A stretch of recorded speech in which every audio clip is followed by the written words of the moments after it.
In this video, we'll talk about a topic that's often overlooked but incredibly important for bloggers. I will share my best marketing tips to make sure your emails and newsletters are lawful and compliant with the law. Email marketing is how I make most of my money as a blogger and online entrepreneur, and how most bloggers do too, because as they say, the money is in the list. So you want to make sure that your email marketing is legal. There are several different laws that regulate the use of email marketing. It's the Can-Spam Act in the US, CASL in Canada, the Spam Act in Australia, the GDPR in the European Union, and if the audience that you target is in the European Union, and the list goes on and on. The purpose of these laws and regulations is to protect the privacy rights of individuals and make sure they don't receive fraudulent or deceptive emails. Sending emails that don't comply with legal requirements can lead to hefty fines, damage to your reputation, and even the risk of being banned from email marketing platforms. So let's make sure you stay on the right side of the law. But before I tell you 6 things you must have in your emails or newsletters to be legal, let me clarify that although I'm a lawyer by profession, this video does not constitute legal advice, but the information I will share is for educational purposes only. Please take a moment to read my full disclaimers at the link in the description box down below. Alright, let's see what you need to include in your emails to be lawful. First of all, you need to have correct information in your from name, subject line, and reply to address. You cannot have incorrect or misleading information in these fields to try to trick people into opening your emails. Make sure that your emails clearly identify you as the sender. Use your real name or your business name so recipients know who the email is from. Remember, transparency builds trust. I use both my name and the name of my business as the sender, so my emails will be from Lucrezia, blogging for new bloggers. I want to use my own name because it's more personable and relatable, but I also want to include my business name so that it's clear who is emailing and is not misleading.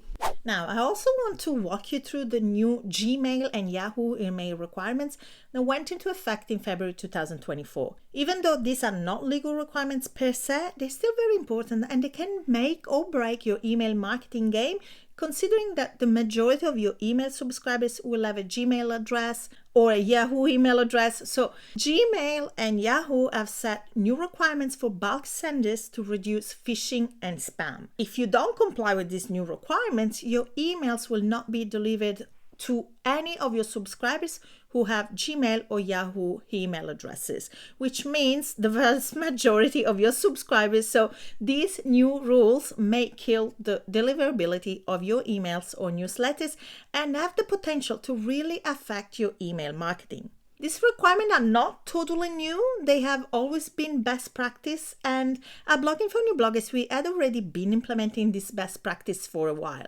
The difference, though, is that from February 2024, if you don't meet these requirements, Gmail and Yahoo won't deliver your emails and you will end up in the dreaded spam folder. First requirement is that Gmail and Yahoo want you to authenticate your email and verify your domain through SPF, DKIM, and DMARC.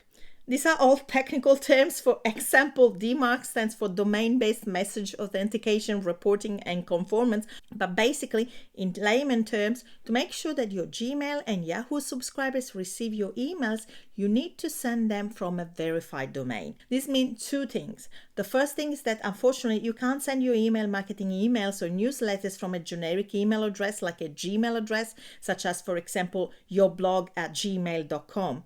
You need to have your email address on your own domain, such as, for example, yourname@yourblog.com. It also means that your domain needs to appear in the metadata of the emails you're sending. So the sender's domain needs to be your own domain. It can't be the domain of your email sender provider.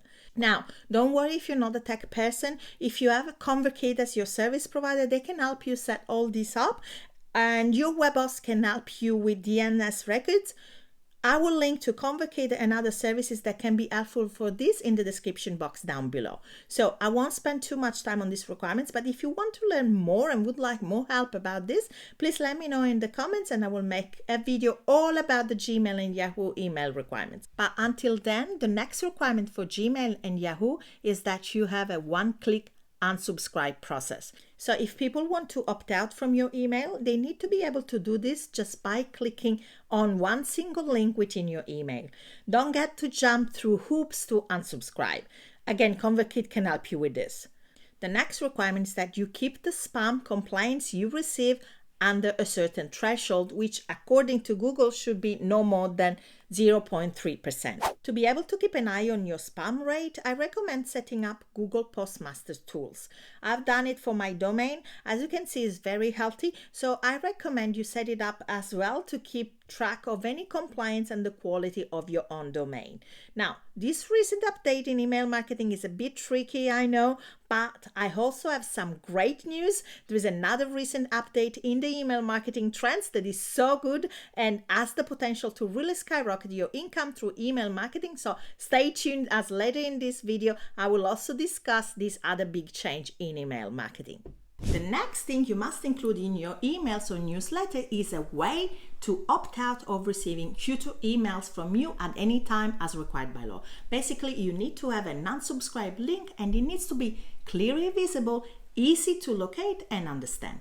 Also, once people click on the unsubscribe link, the CAN spam laws stipulate that you must honor this request within 10 business days, and other spam laws require pretty much the same. But even if the law allows for 10 business days, I'd say to make sure the process of unsubscribing is simple, immediate and hassle-free. Especially considering that a one-click unsubscribe is one of the requirements introduced by Google and Yahoo in February 2024. So if you want to make sure your emails are delivered and don't end up in the spam folder of your subscribers with Gmail and Yahoo email addresses, then they need to be able to unsubscribe with just one click. Before I move on to the next thing you must include in your emails, if you want to protect your blog posts, digital products and any content you create from thieves and copycats, then make sure you click the link in my description box, because I have a free copyright notice template that you can grab for free today. Back to the next thing you must include in your emails. I will spend a bit more time on this one because while most email service providers will take care of an unsubscribe link and unsubscribe process for you and you won't need to worry about it as it's mostly automated, this next requirement is a bit more tricky, especially for those who are just starting out or have privacy concerns. Under the CAN Spam Act and other spam regulations, you need to clearly include a valid postal address for your business in your emails. If you send emails to US residents, these requirements will apply to you. The purpose is to protect individuals from receiving emails from illegitimate sources. So, how do you prove you're a valid business? You must include a physical postal address and an unsubscribe link in every email you send. Doing this will let your subscribers know you are in fact a real person running a trustworthy business. And I know it's not uncommon for bloggers and other online entrepreneurs to feel hesitant to provide their subscribers with their address. Since most bloggers work from home and don't have an office address, it can make them feel uncomfortable offering up their exact location.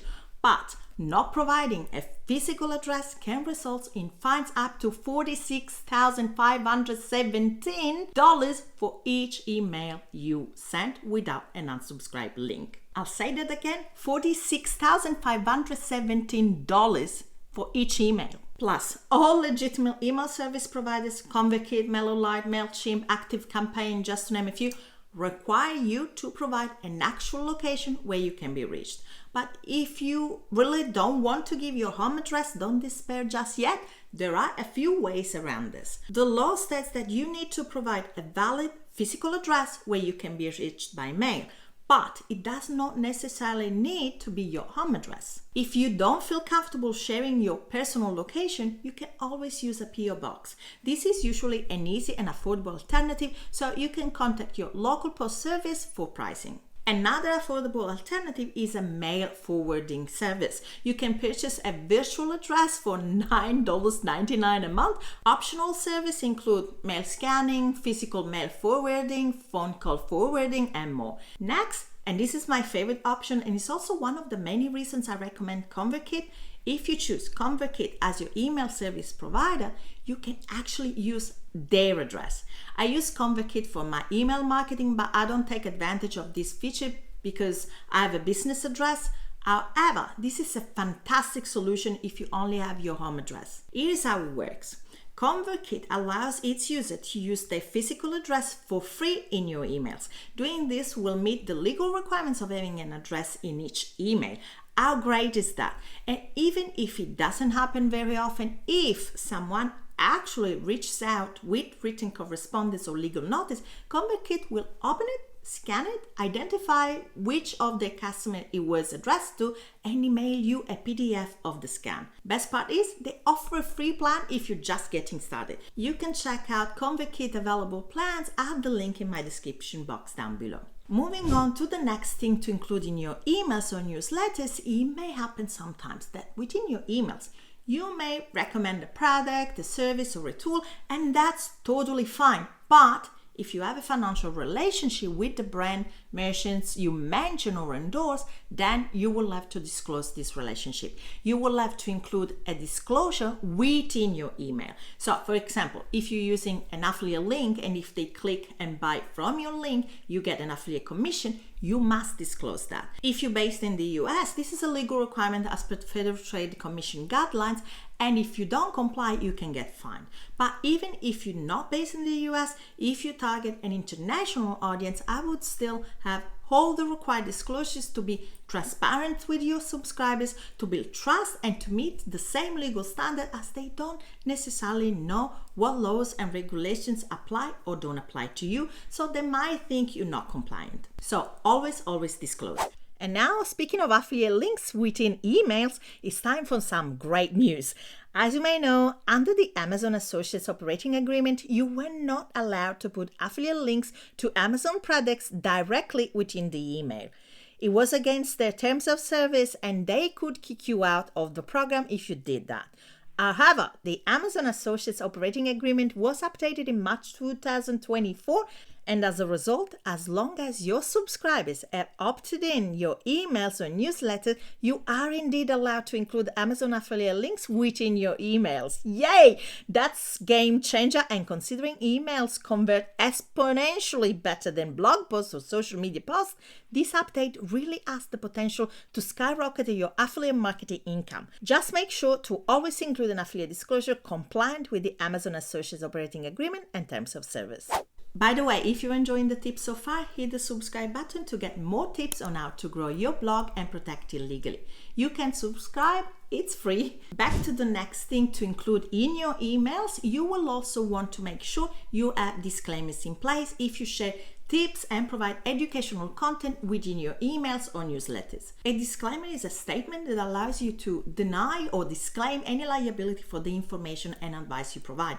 Depending on the business you operate, you may need different types of disclaimers. For example, if your newsletter is related to health and well-being, you will want to have a disclaimer stating that the information you provide is not medical advice and shouldn't substitute seeing a clinician. Like the disclaimers I had at the beginning of this video, that this is not legal advice. Some disclaimers are for your own protection to shield yourself from any liability and claims. Some others are required by law or the Federal Trade Commission guidelines, such as, for example, earning disclaimers or testimonials disclaimers, and their purpose is more to protect your prospective clients or students. The next thing I always recommend having in your emails is a link to your privacy policy, so that your subscribers can always learn more about how you handle their personal information and email address. And if you need help with your legal pages, you can check out my best-selling legal bundle value pack, or you can watch this video next where I break down the 4 legal pages you need for your blog or business. Thanks for watching this video, and I'll see you in the next one.